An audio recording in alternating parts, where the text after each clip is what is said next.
So we're renaming the Economics building at the London School of Economics after Sir Arthur Lewis, who was a pioneer in so many ways. I remember when I used to teach development economics, I used to start my course with the Lewis model, which explains how countries are transformed from being initially agrarian to industrial, and how that transformation is fundamental to raising incomes and reducing poverty.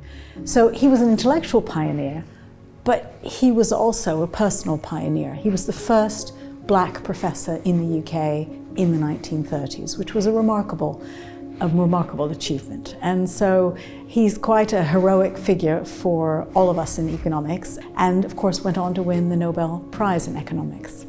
Arthur Lewis was the father of development economics. Because of his work, the field of development economics came to be one of the major fields in economics.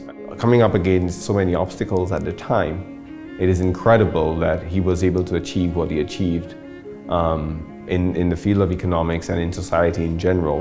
And so his legacy will inspire a lot of people who are able to come after him, knowing that he's laid the foundation for their own success as well. To think that people feel that what he did should be celebrated in this way, in this ongoing way, that's a little overwhelming, actually, but very honored.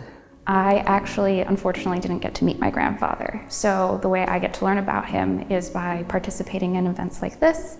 Personally, I see his legacy living on in my aunt and my mom, how they were raised, how I hope and I think my mom raised me. I see him through them and hopefully a little bit through me, how his mannerisms, how he was as a person.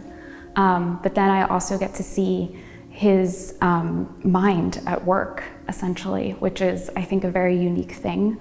I get to read his texts and feel like he's talking to me in a way, but also to everyone, and I get to see his work live on in everybody's minds.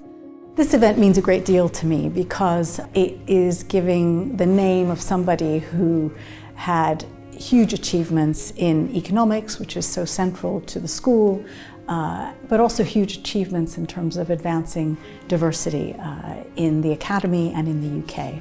And honoring someone like Sir Arthur Lewis is particularly poignant for all of those reasons. I think when students find their way around campus, they will talk about the Lewis building, and that may cause some of them to ask, well, who was Arthur Lewis?